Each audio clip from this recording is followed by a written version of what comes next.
Preston Garvey, Commonwealth Minutemen. Most people don't put much stock in the Minutemen these days, after Quincy. Where the Minutemen betrayed each other and the people they were supposed to protect.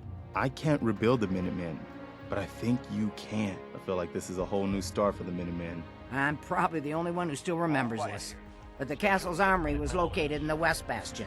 I never thought I'd see the day that the Minutemen had artillery support again. Once, I pledged my life to protect my countrymen. I don't see this as any different. Well said. The Commonwealth is dead. There's no future here.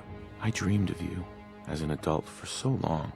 Here you are, and I'm so disappointed. Goodbye, Father.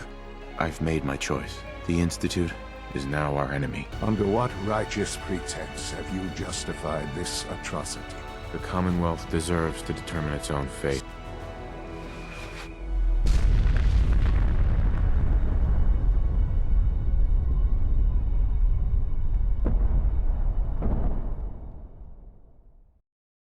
What you're about to watch is not a recap of the Minutemen or their history as it is seen in Fallout 4, but instead my attempt to reimagine the faction to fix its weaknesses and shortcomings, both practical and lore related. This video will highlight the issues that the citizen soldiers face, and then I will lead them to victory through a story that shows how I would change the organization in both a lore-friendly and historically inspired way.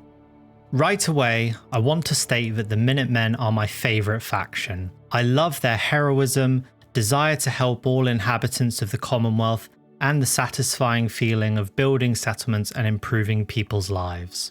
But it can't be denied that the faction has some major deficiencies which, in my opinion, prevent it from feeling like a well-grounded and fully fleshed out faction, and I want to try and fix that. This video is going to be split into the following parts. Rules, issues, which will be divided into meta and lore/world building, inspirations for changes made, reimagining, and finally, conclusion. Similar to my video on the railroad, I only had one rule for my reimagining, and that is my reimagining must still be recognizable as the Minutemen. They need to be a militia force that willingly aids people and aims to rebuild the Commonwealth. So I want to discuss meta issues first, as there are only two. The first is the laser musket. In terms of giving the Minutemen their old-timey 18th century feeling, this weapon works great as it follows the rule of internal consistency with its scavenged aesthetic and single shot per load attack. However, in a post-apocalyptic world with death claws, rad scorpions and super mutants, the inaccurate jury-rigged laser rifle, which needs to be reloaded after every shot, is just unreasonably impractical. This means that my Minutemen will need an old but practical primary weapon. The second meta issue is the fact that vanilla Minutemen don't scale with the player level. This leads to them being hilariously weak in the end game, making the flare gun useless. So my Minutemen will need to be able to scale with the player and be armed enough to face dangerous threats. Meta stuff over, on to lore and world building. The first issue is the lack of Minutemen logistics and force generation, which I've paired together as they're a similar issue. Provisioners, as shown here, are used to get materials between settlements, but these are settlement workers and not necessarily a part of the Minutemen. The castle also has an armory, but there is no mention of how it is kept stocked and how individual Minutemen are armed. Are they expected to arm themselves? Does the Minutemen rely on donated arms and ammunition, or the money to buy them? Does the organisation manufacture its own weapons and ammunition? The general lack of information is quite annoying on a world building level. Force generation, i.e. how a military builds up a combat ready force, is also strangely absent. I feel like this has been left out for gameplay reasons, as Fallout 4 is an RPG and not an RTS. I understand that it's an all-volunteer force, but the lack of how these volunteers are organised and prepared for combat is problematic. Therefore, my Minutemen will need a robust logistics and force generation system. The second issue is that the factionalism that divided the Minutemen, leading to their downfall, is poorly discussed. Preston Garvey tells us the following. We don't need any more petty politics or squabbling over resources or arguing over who has seniority. But that is it. There is almost nothing else mentioned about it. Was the factionalism ideological? Was it regional? Was it wealth? Once again, the lack of definitive information leaves me feeling like this wasn't as well thought out as it could have been, which is ironic as the downfall of the Minutemen is otherwise incredibly realistic. Their collapse started all the way back in 2240, almost 5 decades before Fallout 4's main quest took place. This collapse happening little by little and then by a lot, leading to the Quincy Massacre, is incredibly well written and realistic. In this case, I will need to create a realistic division that the Minutemen will fail to overcome, leading to their collapse. The final issue with the Minutemen is its lack of cohesion. The primary reason that the Minutemen lost the battle at Quincy was because only one group of Minutemen, led by Colonel Hollis, showed up to defend the town. Other groups either refused to muster or defected to the gunners. This shows that Minutemen colonels either lacked obligation or there was a lack of meaningful consequences for failing to honour their obligations. Once the colonels refused to aid Quincy, the downfall of the Minutemen was complete, as they no longer kept their word about defending people, which was the primary reason they had had so much support in the early days. This means that my reimagined Minutemen will need formal obligations and meaningful consequences for failing to meet them. I decided to begin looking for inspirations by doing some research into the history of the American revolutionary militias that existed in the 13 colonies. I bought these 3 books as they offered an in-depth look at American militias. These books, all written by military officers who have won awards for studying, writing and teaching military history, proved to be excellent as they covered the history of the militias, their evolution, and how they came to beat the British Empire during the War of Independence. Combined with other sources I found online, I learned a lot about how the colonial militias worked. To my surprise, these militias had a long and complex history. It dispelled many of the myths I believed about the colonial militias, despite having studied the American Revolution. Before continuing, I wish to highlight 2 things. Firstly, I will be heavily condensing the history and evolution of colonial militias for the sake of time, but will leave links to the books and my other sources in the description below if you want to check them out yourselves. Secondly, these sources discuss and analyse disturbing methods of warfare, such as intentionally targeting non-combatants and the use of starvation as a weapon. The sources do not endorse these tactics and they are considered war crimes and crimes against humanity in a modern context. With the disclaimer out of the way, let's get into the history. The first chartered colonies were established in the early 1600s, but struggled to expand until the 1620s when they discovered tobacco. The Virginia Company went bankrupt due to, among other things, fighting with nearby Native Americans and was taken over by the Crown in 1624, but its discoveries created a desire to colonize the American East Coast. The charter of the Massachusetts Bay Company, typically referred to as the Massachusetts Bay Company, was established in 1628, and just like the Virginia Company, it chose to use militia to combat the Native Americans. It was allowed to raise a militia because of the English militia law, as the company derived its authority from the Crown of England. These militia were structurally very robust, with men being automatically enrolled once they were 16 years old. Loans were made available for poor colonists to buy firearms, and those who refused to practice or muster were heavily fined. But it wasn't the militia that was the problem, it was their European doctrine. You see, European warfare up to this era was mostly defined by pitched battles between large armies. When one side could no longer sustain this due to cost, attrition, and/or political pressure, the 2 sides would meet in the middle, agree to a peace treaty, and everyone left alive would go home. This was not the case on the frontier of North America. In the early years, European colonists would win large battles against the Native Americans, and when another large army didn't form, they expected them to send negotiators to begin peace talks. This didn't happen as the Native Americans turned to raiding isolated homesteads and outposts. The various chartered companies quickly realized they were going to have to change tactics in order to avoid a long war, as long wars are expensive and would lead to bankruptcy. This led to the development of what historian John Grenier describes as the First Way of War, a series of tactics which would be used and refined over many decades to effectively combat the Native Americans. The purpose of the First Way of War was simple: win the war as quickly as possible and prevent another one from happening for as long as possible. This strategy was defined by 3 tactics. The use of extirpative warfare, which focused on killing as many people as possible, including women and children, and the destruction of property including homes, crops and livestock. The second was the development of 2 units, Minutemen and Rangers. I will cover them more in a moment. The third was the use of scout bounties. Scout bounties were a financial incentive for violence during both peace and wartime. In peacetime, it encouraged private raiding parties who would kill Native Americans to try and make a profit, and during wartime it would supplement the meagre pay of the militia, particularly poorer colonists who ordinarily lived subsistence lives. I am particularly interested in the Rangers and Minutemen, as these 2 groups were on the knife's edge of military development in the colonies.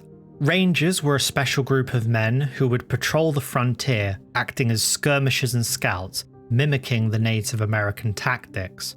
They proved to be an effective defensive and offensive unit, as they could quickly advance, retreat, scout ahead, become warning messengers and guide large war parties as the situation evolved. Minutemen were the other side of this coin. Contrary to popular belief, militias can't just organise for battle at a minute's notice. It takes time for people to ready their weapons, ammo, provisions, and muster at the town hall or village green. The chartered colonies recognised this issue, and on the 12th of August 1645, the Massachusetts Council ordered militia commanders to select 30% of their men, who shall be ready at half an hour's warning upon any service they shall be put by their chief military officers. Because of this, Minutemen were closer to standing soldiers or guard units rather than a last-minute hastily raised group that we imagine. Another factor in the success of colonial militias was the adoption of advanced technology. The colonial militias, who were hugely outnumbered by Native Americans, decided to compensate for this with the adoption of flintlock muskets. Militias completed the transition to the more reliable weapon a full 25 years before the British Army would do the same.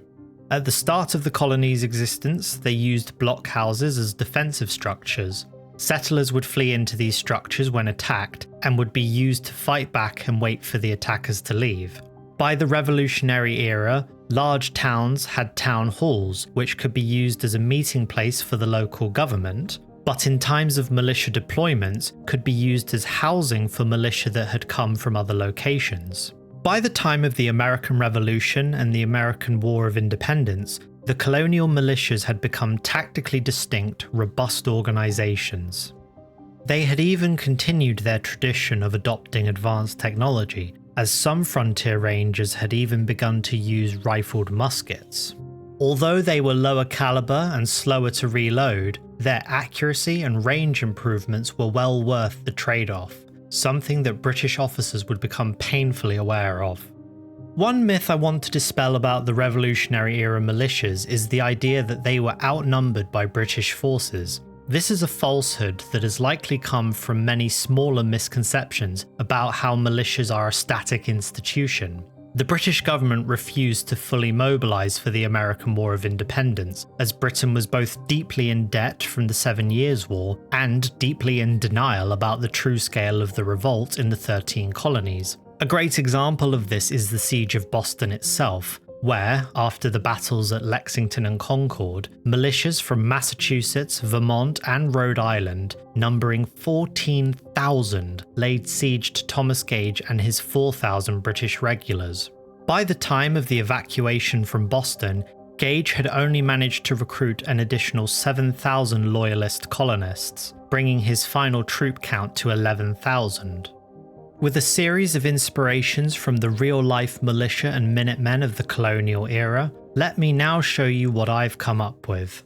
Compared to my previous faction reimagining, this is going to be told as more of a story than a mechanical breakdown. It will change only a few parts of the lore from before the Quincy Massacre, and it will assume that settlements keep growing rather than having their gameplay population cap. In 2180, a horde of super mutants attempted to invade and destroy Diamond City. Its outnumbered guards would have been little match for the horde that was barreling down on them. But they were reinforced by a little-known volunteer militia calling itself the Minutemen. With the Minutemen's numbers and firepower, the horde was beaten and routed.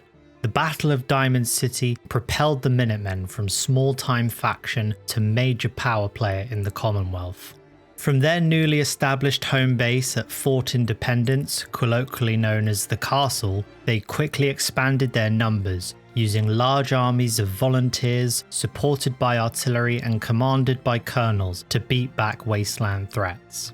The colonels answered to the leader of the Minutemen, who held the rank of general. The decades after the Battle of Diamond City were a golden era for the Commonwealth and the Minutemen. Caravans travelled the roads safely, and farmers no longer had to fear raiders. For the briefest of moments, it seemed like civilization on the east coast of the old United States would be reborn here, in the land which had once defied an empire.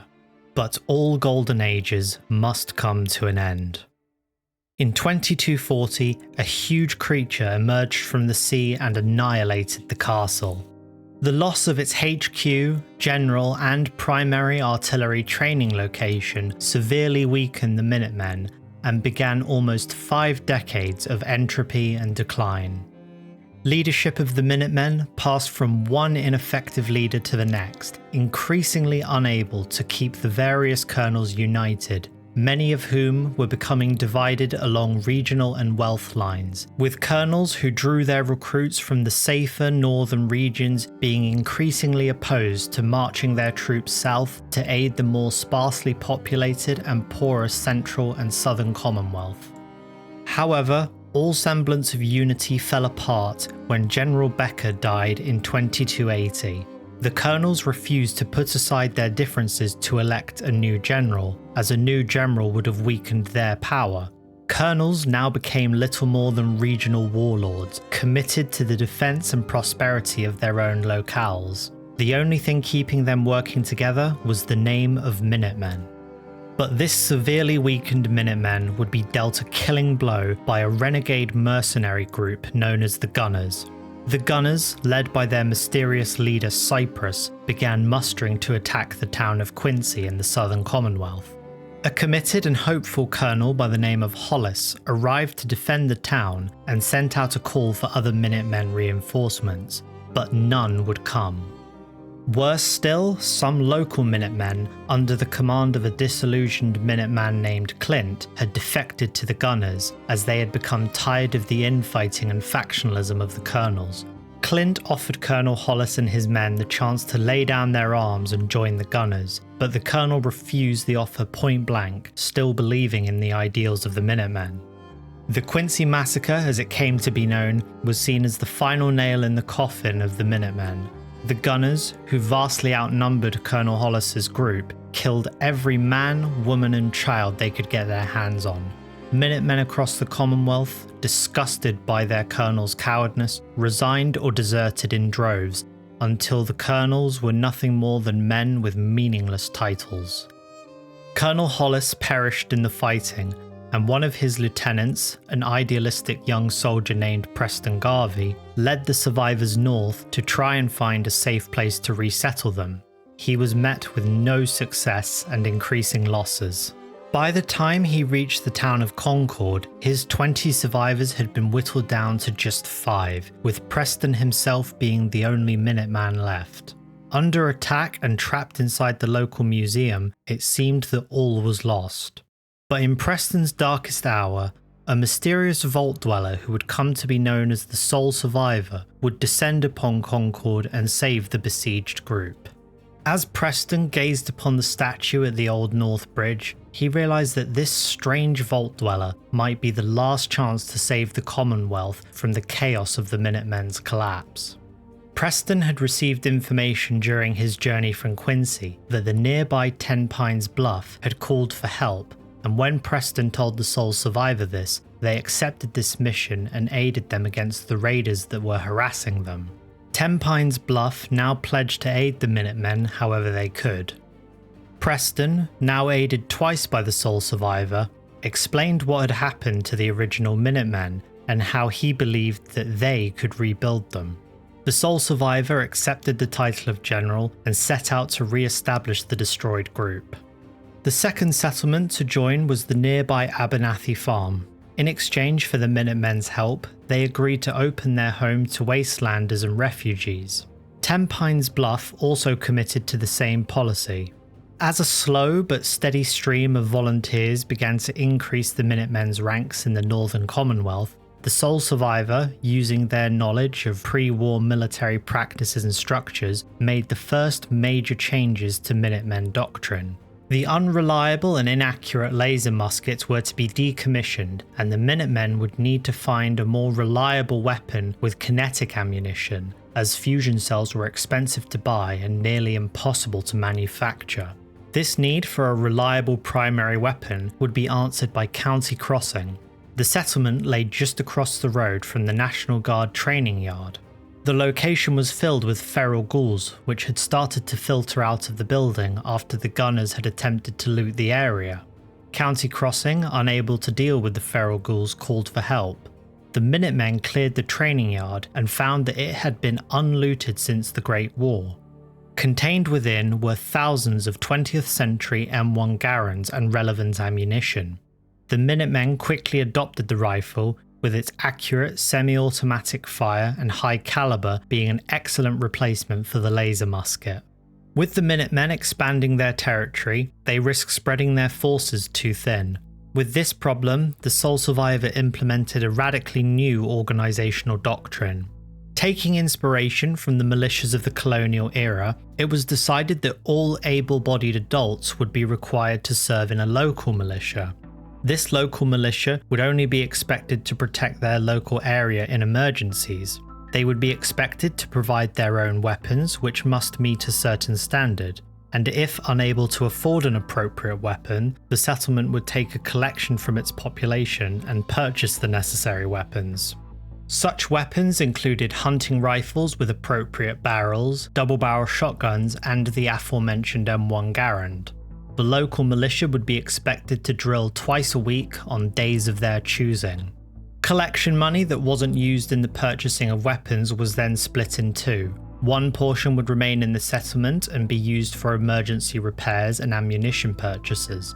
The second portion would go to the Minutemen to help them with purchasing supplies, ammunition, and paying squads in rotation an appropriate wage. The settlement would be expected to pay out the equivalent of 10 caps per person if their settlement had between 10 and 19 people, 8 caps if between 20 and 29, and 6 caps if they had 30 or more.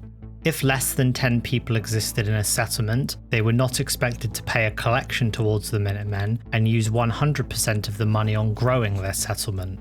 If a settlement suffers damage during an attack, they are automatically exempted from paying collection money to the Minutemen and use the money to fix the damage. Nearby settlements would also be expected to make their material resources available to help reduce the cost of fixing damage. Once a settlement reached a size of 28 settlers, they were expected to provide a military obligation of one 8-man squad, at 36 settlers, 2 squads, and at 44 settlers, 3 squads. Squads utilised a doctrine that emphasised ranged, mobile and defensive warfare, as the early Minutemen couldn't afford losses. They typically employed ambush tactics and, if charged, would give ground to their attackers to avoid close melees or encirclements. A squad consisted of 2 4-man fire teams. Team A is made up of one elected officer who holds the rank of sergeant and is armed with an automatic assault rifle, typically the R91, which was used by pre-war US military forces. a combat medic who would be armed with a submachine gun or pistol, usually in 10mm or 45, and finally 2 rangers who would be armed with semi-automatic rifles, typically M1 Garands. B Team is led by a junior officer holding the rank of corporal, who is chosen by the sergeant and is armed with a semi-automatic rifle, a ranger who is also armed in a similar manner, a combat engineer who will be armed with a shotgun. Most Minutemen combat engineers have history as scavengers, so it is not uncommon for them to salvage additional weapons and munitions in the field. And finally, a sniper. Snipers are armed with a high-caliber bolt-action rifle with a scope.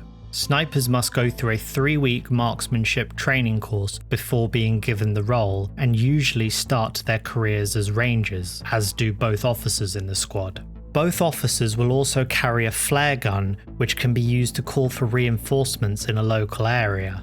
A squad would serve a 6-month rotation before returning home.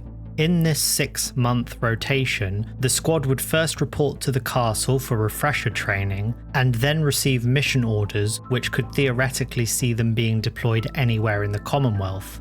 When the squad rotates home, they would be expected to drill the local militia, thus keeping their training fresh and imparting any new skills or tactics while learned in active service. The logistics of arming militias, preparing Minutemen squads, requesting or purchasing ammunition and supplies, and selecting the individual or team necessary to transport these supplies fell to the quartermaster. Quartermasters were chosen and specially trained to manage logistics operations, and acted as another Minutemen representative in the settlement along with the elected squad sergeants. The Commonwealth was divided up into several regions called military districts. These are managed by a command sergeant major who is in charge of organising inter-settlement defence efforts and improving militia's coordination with each other. Senior officers who held important positions now held the rank of major, such as Preston, who acted as second in command. The general would now be elected by sergeants, command sergeant majors, and majors. These individuals were expected to vote as a part of their job, with those who didn't being at risk of being removed from their role for dereliction of duty. All of these changes were laid out in a new document penned by the sole survivor called the Minutemen Charter. If a settlement wanted to support the Minutemen, they must sign the charter, which could only be done after a free and fair election. The settlement would then need to keep up its end of the bargain.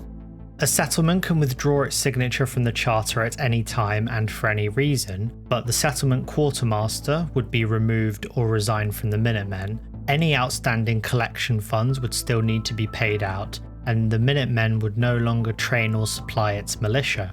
Heavy weapons that the settlement couldn't upkeep would also be removed. The settlement would always be able to count on Minutemen protection, however, and would be allowed to keep any weapons and ammunition they had paid for or requested, even if they hadn't arrived yet. With its new decentralised doctrine and pool of personnel from settlements that could sustain troop commitments, Preston advised the sole survivor that it was time to recapture the castle, as it could serve as an effective administrative, training and military location. The sole survivor agreed with this assessment, and the Minutemen mustered 2 platoons, each made up of 4 squads, to reclaim their old base. On the 22nd of December, Minutemen assaulted the castle and, despite taking casualties, were able to reclaim their HQ. After some emergency repairs, Radio Freedom, the voice of the Minutemen which had remained silent since that fateful day in 2240, sang triumphant across the airwaves, alerting the people of the Commonwealth that a new era was dawning. This victory was like rocket fuel for the Minutemen. Settlements began requesting to put their signatures on the charter, and volunteers streamed into the castle, eager to put an end to their years as wastelanders and scavengers. These homeless volunteers began streaming in such number that the charter had to be modified. Added was the practice that wastelanders could choose a settlement to make their home after their rotation was complete. Among these numbers of volunteers was an elderly woman named Ronnie Shaw. Shaw had been a legendary figure in her years among the Minutemen. once felling 5 raiders with a single hand grenade, and later slapping a colonel for his unwillingness to commit to a battle. But after the death of General Becker, she left the organization, disgusted with its infighting. Shaw was unconvinced that this Vault Dweller had what it took to rebuild the Minutemen, but offered them a chance to prove themselves. The castle's armory, despite the best efforts of the Minutemen's engineers, had remained sealed. Shaw knew a secret passage and offered to show it to the sole survivor, and if they made it to the armory and opened it, she would rejoin the Minutemen. The trio journeyed through the tunnels, and after finding General McGann and defeating a malfunctioning Sarge, reopened the armory and unleashed the true power of the Minutemen, its artillery. The Minutemen had been utilising old 18th century style mortars for their artillery, but in the months prior to the loss of the castle, McGann had been planning to roll out pre-war howitzers with their improved range and 155mm shells. The sole survivor saw the benefit in adopting the new artillery piece and immediately used collection funds to roll them out to settlements, improving the Minutemen's fire support and lethality. The charter was modified to include provisions for artillery and settlements. The Minutemen would cover 100% of the cost for artillery, and in exchange, the settlement would provide or accept 3 individuals who would be trained as artillery officers, responsible for aiming and firing the gun, whilst local militia were responsible for loading and cleaning. Artillery officer and quartermaster training would be carried out by Ronnie Shaw, who now held the rank of major and would be stationed at the castle. With their new artillery and expanded manpower pool, every major settlement bar Diamond City, Goodneighbor and Bunker Hill had signed the charter by the autumn of 2289. With effective local leadership and the experience of both Preston and Shaw, the sole survivor continued their search for their missing son whilst the Minutemen ran themselves. This led to the fight with Kellogg, to the backdrop of the arrival of the Brotherhood of Steel in the Commonwealth in March of 2290. The Minutemen were initially thankful for the arrival of such a well-armed and highly trained military force arriving in the Commonwealth, as they believed they would find common enemies in the Institute. This joy disappeared as the Brotherhood of Steel began demanding tribute from settlements around Boston Airport, which were unable to resist the airborne and power-armoured equipped forces, as they had only recently joined the Minutemen and hadn't built up their own strength. Things came to a head a month after the Brotherhood's arrival. Having seen an increased number of Brotherhood scouts, the settlement of Finch Farm believed that they would be next to be visited by one of Proctor Teagan's tribute squads. They sent out a request for help, but rather than getting a platoon of Minutemen, the nearest 3 militias turned out in their entirety. Combined with the 4 platoons that arrived to help them, the total number of Minutemen aligned forces was around 400 people, compared to the 2 knights and 5 initiates that had shown up to collect. Even laser weapons wouldn't even the odds. What had initially been meant as a show of solidarity quickly turned into a bloodbath. A panicked initiate opened fire, injuring a militiaman. The Minutemen returned fire and the Brotherhood called for backup. Within a minute, 2 vertibirds had arrived and began using their miniguns to clear the area. 30 militia, 7 Minutemen and 4 Brotherhood soldiers were killed. Before fleeing into the surrounding hills, the settlers and Minutemen torched the fields to deny the Brotherhood its tribute. Whilst the Brotherhood had won the fight, it was a humiliating tactical and public image defeat. Newspapers across the Commonwealth began printing headlines like Brotherhood of Steel and Techno-Barbarians Massacre Farmers. The Brotherhood was unable to purchase goods in towns and cities and were unable to take shore leave outside of Boston Airport for fear of public protests or reprisals. A series of further skirmishes in the surrounding regions took place in the weeks after the massacre at Finch Farm. With deaths mounting on both sides and a fear that the Institute would take advantage of the situation, the sole survivor and Elder Maxon negotiated a settlement to end the fighting. The meeting was tense, and at points it seemed more like they were sizing each other up rather than negotiating peace. But cooler heads prevailed, and the Brotherhood agreed to stop forcing tribute in exchange for a 35% discount on food purchases. With peace re-established, the sole survivor continued their search for a way into the Institute by searching for the rogue scientist Virgil. Virgil provided the sole survivor with the information necessary to track down a Courser and infiltrate the Institute. The sole survivor called a platoon of Minutemen to help clear green tech genetics and hunt down the Courser. It was a tough fight, but the Minutemen enjoyed dealing a blow to the gunners for the first time since Quincy. With the Courser chip in hand, but no way to decode it, the sole survivor decided to make contact with the railroad. The group had been monitoring the build-up of Minutemen forces and anticipated their visit. The railroad was distrustful of the Minutemen, as they believed that anti-synth bigots were among them. The sole survivor tried to alleviate their fears by stating that the Minutemen would protect anyone who asked for their aid, whether they were human or not. Desdemona was unconvinced, but some within the railroad found the general convincing. With the Courser chip decoded, the sole survivor now prepared to infiltrate the Institute and rescue their son. Sturgis, who had become one among a number of full-time civilian contractors located at the castle, had managed to piece together Virgil's schematics and, with the necessary materials being supplied by the large network of settlements, built for teleporter. During the night of May 5th, the sole survivor infiltrated the Institute.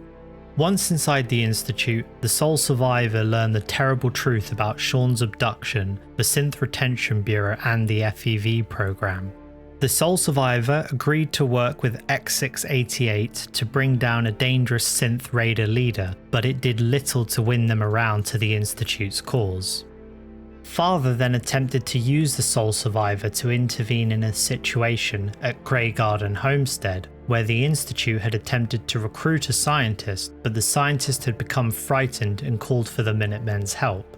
When the scientist made it clear that he refused to go with the Institute, the Minutemen squad forced them to leave the confrontation without their prospect. The sole survivor, siding with the Minutemen over the Institute, saw Father become heavily criticized, but his position as director made Institute scientists unable to voice their concerns of his trust in the sole survivor. With his decision being questioned, Father decided to give the sole survivor one more chance to prove their allegiance to the Institute. He told the sole survivor about the railroad safehouse at Bunker Hill and stated that the Brotherhood of Steel had learned of the location and intended to destroy the synths there. Father painted this as the sole survivor's chance to get payback on the Brotherhood for the massacre at Finch Farm and cement Father's trust in them by returning the synths to the Institute. The sole survivor saw this for what it was, an attempt by Father to use the Minutemen as cannon fodder against the Brotherhood and the Railroad, and acted to protect the Commonwealth from whatever goal the Institute was attempting to achieve. The sole survivor informed the Railroad of the incoming attack by the Brotherhood and the Institute and prepared the Minutemen for the fight to come.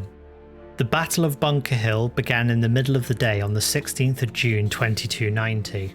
The Minutemen were the first to reach Bunker Hill and informed the Railroad there that they would not allow the incoming attackers to breach their safehouse. The fight at Bunker Hill was the toughest fight the Minutemen had faced to date.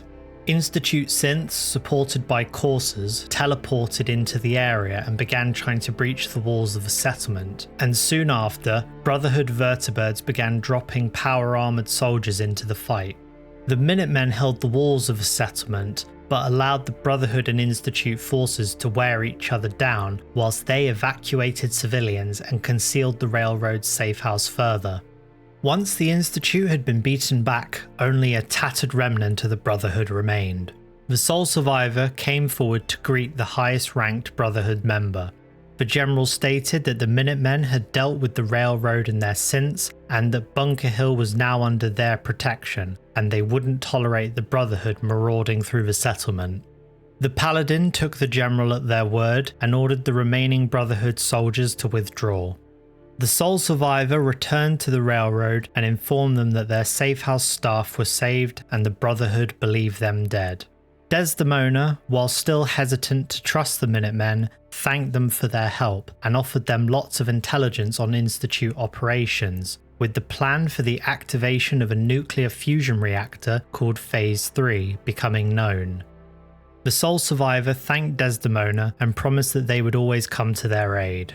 The sole survivor met Father on the roof of the CIT ruins and tried for the final time to convince them to end the Institute's quest for conquering the Commonwealth.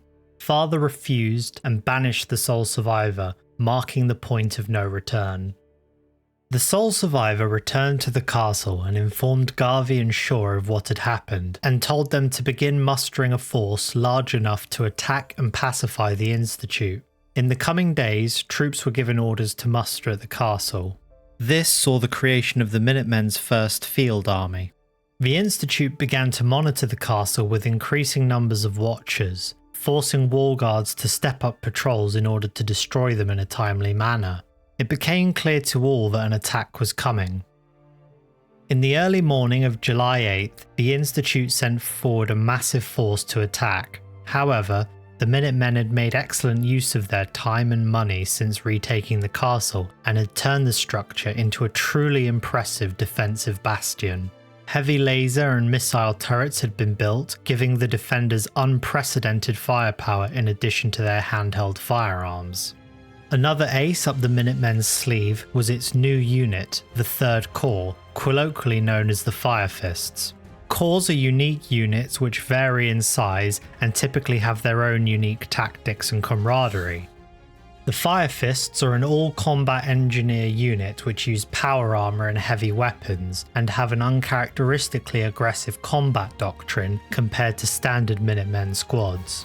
The Fire Fists use their power armor to block entry points and provide cover for other Minutemen, whilst their heavy weapons would be directed against large groups of attacking synths to destroy as many as possible in a single burst. The Institute also made a serious strategic blunder. They insisted upon teleporting their synths in large numbers right next to the castle. This meant that they had to be put far enough away for the teleporter to find large flat ground, but too close to conceal their arrival, making them sitting ducks for the defenders, who had the high ground. The teleporter itself could also only transport so many synths, meaning that the attack came in a series of smaller, manageable waves rather than one large army. This gave the Minutemen time to bring more ammo and medical supplies to the walls, rather than having to retreat to get them mid-battle. The Battle of the Castle, as it would come to be known, raged on for 10 hours. By the time Institute forces retreated, some Minutemen had become so tired that they were eating coffee out of jars to keep their energy up. They had taken significant casualties, and the castle's armory had been significantly depleted, but the Minutemen quickly mobilized their resources. Starlight Drive-In had been growing as a settlement and had been acting as a de facto mustering point and secondary fortress due to its large size and growing industrial capabilities, particularly the manufacturing of ammunition. The 2nd Minutemen force had been stationed there in case the castle had fallen.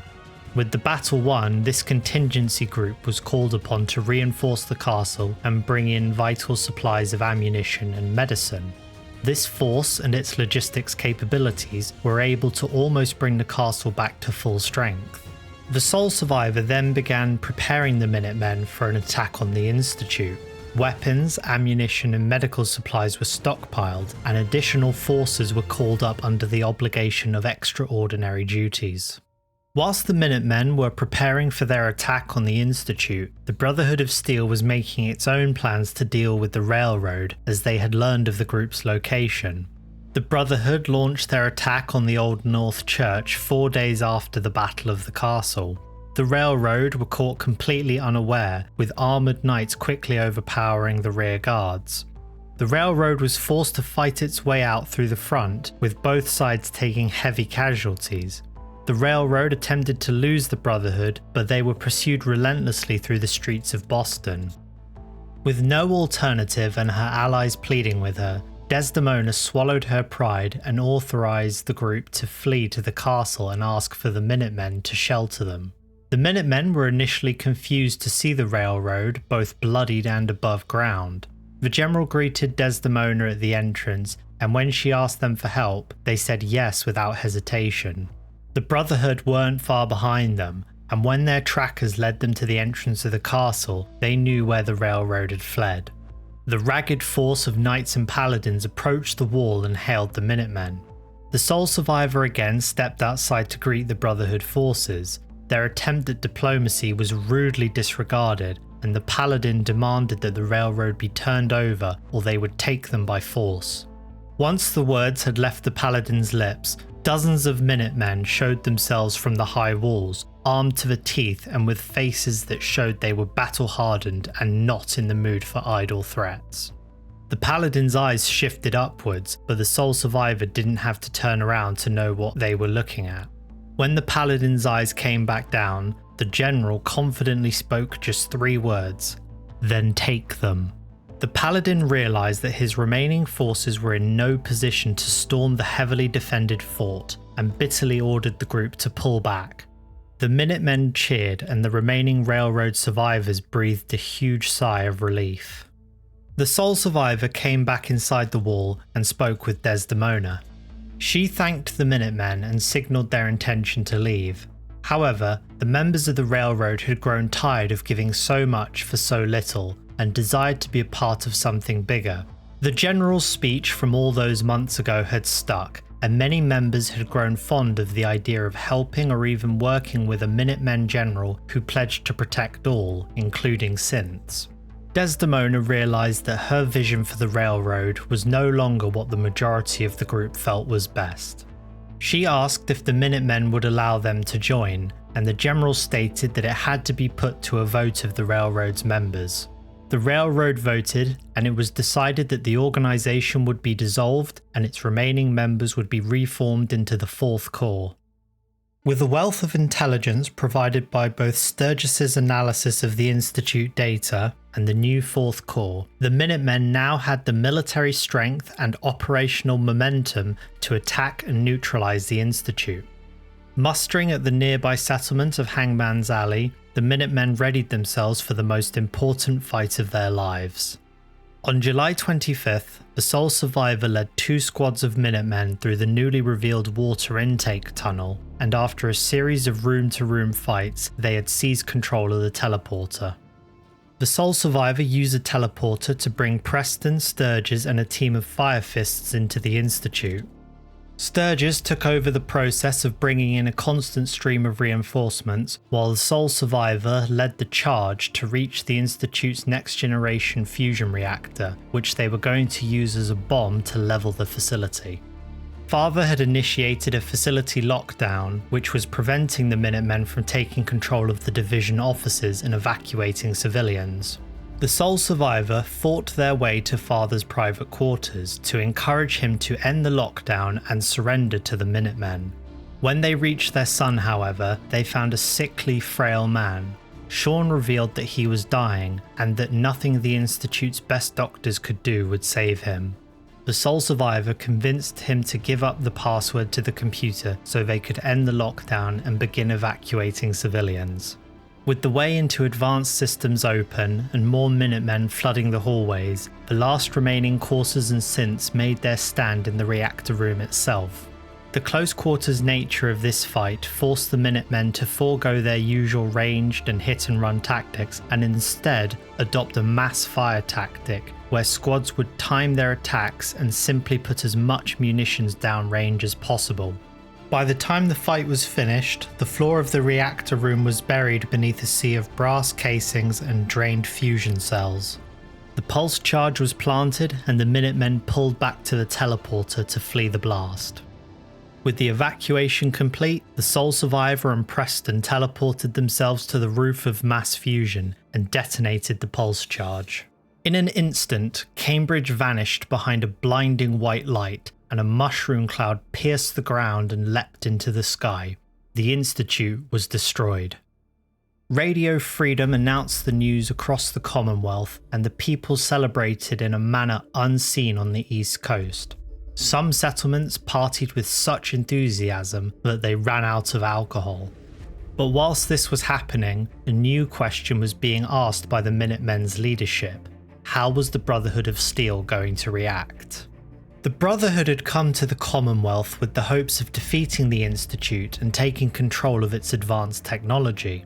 The Minutemen Brotherhood peace deal had been based on the mutual animosity towards and threat of the Institute, but with this common foe gone, there was no longer a purpose to the peace. The Minutemen had no desire to fight the Brotherhood and sent forward delegates to negotiate a plan for the Brotherhood to peacefully exit the Commonwealth and return to the capital wasteland. In this deal, the Minutemen offered the Brotherhood 100% of the salvage from the destroyed Institute HQ, double the provisions necessary for the journey, and suits of destroyed power armor that were beyond the Minutemen's ability to repair. This deal was good, and all of the proctors stated their support for it to Maxon. But Maxon wasn't having any of it. He was tired of negotiating with what he saw as nothing more than a group of dirty, backwards wastelanders with no respect for the authority or prestige of the Brotherhood. The Brotherhood broke off all communications on August 1st, including the de-escalation channels which had been established after the Finch Farm massacre. All settlements in the eastern sector were placed on high alert, but deep down it was still hoped that the Brotherhood was simply preparing to leave of their own accord.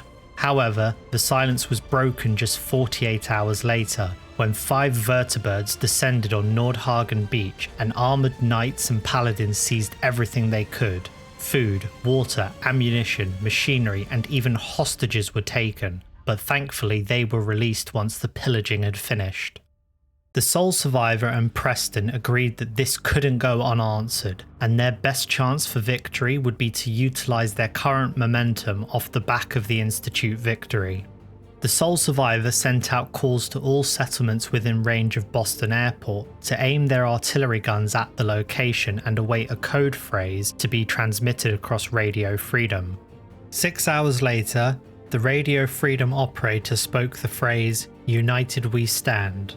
All at once, artillery from the Castle, Spectacle Island, Bunker Hill, County Crossing, Croup Manor and Finch Farm began firing on Boston Airport, taking extra care not to hit the Prydwen. Each location fired 3 shots and then ceased attacking. The Brotherhood sent a contingent of vertibirds towards the castle, but Minutemen wielding missile launchers shot some down, causing the rest to flee back to the airport. After the fight, the Brotherhood reopened the de-escalation channels and requested a ceasefire, which the Minutemen agreed to. They offered to take the Minutemen up on their previous offer, but the Minutemen refused and stated that the Brotherhood had 24 hours to leave the Commonwealth or they would launch artillery on the Prydwen itself. Maxon, who was thoroughly humiliated and out of options, conceded and agreed that the Brotherhood would leave the Commonwealth by the end of the day. With the Brotherhood's exit, the Minutemen had achieved victory and saved the Commonwealth. The sole survivor, having done what many would have considered impossible and suffered pain that would have broken most, resigned from leading the Minutemen in 2291 and took leave in order to mourn the loss of their family. They wandered the wastelands as a vigilante before disappearing without a trace while saving a group of runaway slaves in August 2292, never to be seen again. Preston Garvey, having finally found his confidence while travelling with the sole survivor, was unanimously elected by Minutemen leadership to take the rank of general after the sole survivor resigned.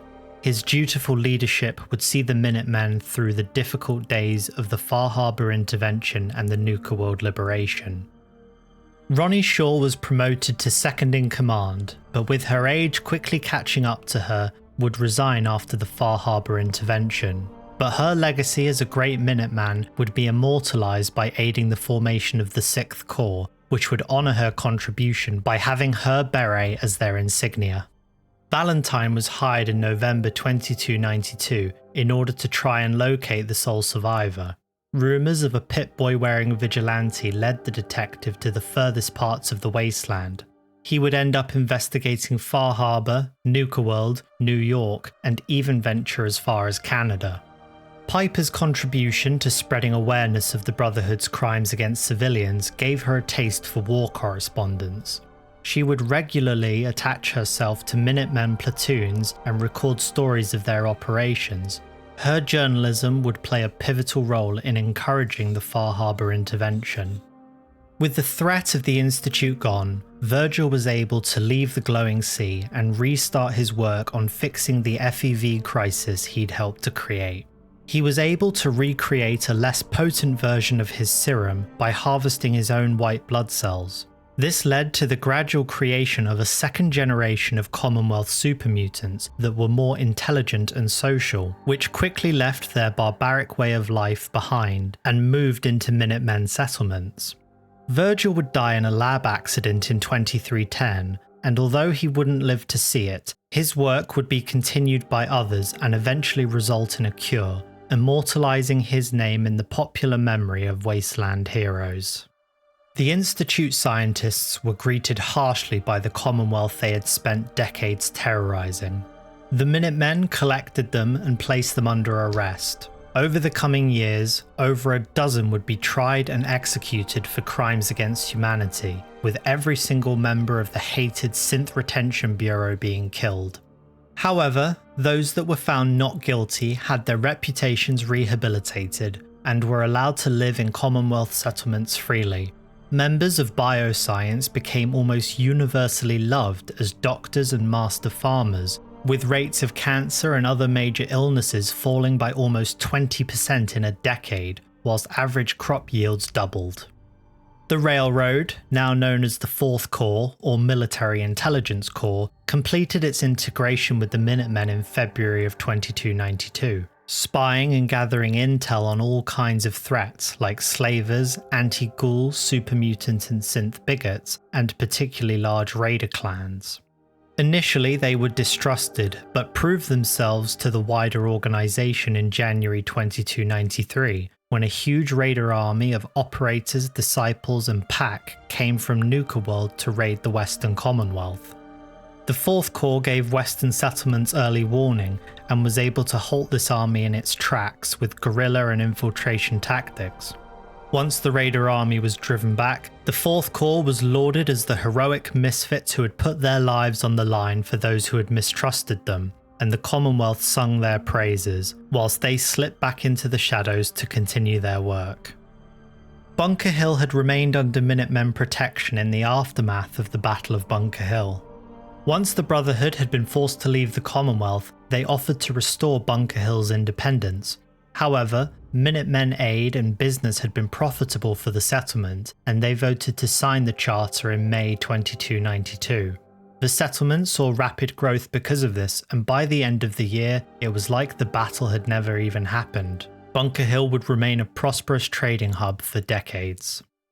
With the Institute's destruction, Mayor McDonough was exposed as a synth double and killed during his attempt to flee the city. The city was in a state of constant crisis throughout 2292, and one mayor after another failed to fix the city's many problems, namely the increasingly corrupt security force, which was gathering more and more influence. After a string of murders by security guards, a riot broke out and the Minutemen were forced to intervene. The Minutemen stabilized the situation by arresting the majority of the security force and bringing in large quantities of food and water aid. Once the situation was considered resolved, the Minutemen offered to leave, but the citizens held a public vote and decided by 74% that the Minutemen should remain. Diamond City representatives would sign the charter on the 9th of April 2293. In December 2293, rogue robots came flooding out of the Watts Consumer Electronics factory in downtown Boston, killing several scavengers in caravans.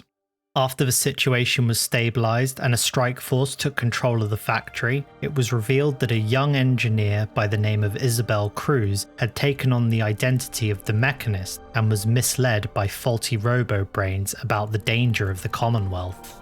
With the robo-brains deactivated and a genuine desire to help, she was allowed to form the 5th Corps, nicknamed Isabel's Corps, which built modified combat robots for Minutemen and militia use, greatly increasing their combat effectiveness. In 2295, repeated reports from Valentine and Piper of civilian disappearances in the Northern Commonwealth led to the Minutemen investigating Far Harbor in Maine. The situation in Far Harbor was dire, with Church of Atom cultists threatening to drive Far Harbor into the sea, and Dima convincing people they were synths. General Garvey authorized an intervention which saw the formation of the Sixth Corps. Initially, they were mocked by residents of Far Harbor, who nicknamed them tourists, believing that they would leave the second things got tough. The Sixth Corps proved themselves, creating several secure settlements and defeating the Church of Atom. Their commitment and sacrifice earned the Corps the nickname Full Contact Tourists. In 2296, operator scouts were detected on the Western Commonwealth border, and fearing another attack, Garvey decided that the Minutemen would strike first. Acting on information gathered by Valentine and the Fourth Corps, the Minutemen assembled a field army for the second time in its history and assaulted Nuka World. The fight was bloody and the Minutemen took many casualties, but once the theme park was liberated and the raiders' slaves freed, everyone agreed that it had been worth it for their freedom alone. Nuka World would follow a similar path to the island of Far Harbor, joining the Minutemen and expanding the Commonwealth's borders further. And so it was that the sole survivor's legacy came to an end. The Commonwealth had recovered greatly, and although fighting would continue, there were many people ready to defend the Commonwealth and its citizens at a minute's notice, because war never changes. Thank you for watching to the end. This video was an absolute behemoth to make, so if you could like, comment and subscribe to let me know whether or not I should do more, that would be greatly appreciated. I also want to let you know that I was able to pick up Subnautica Below Zero in a Steam sale, so I'll be posting a video about that in the foreseeable future. I also want to mention that I'm going to try and upload more frequently, so I will be experimenting with shorter content and a streaming timetable. But once again, thanks for watching and I hope you all have a wonderful day.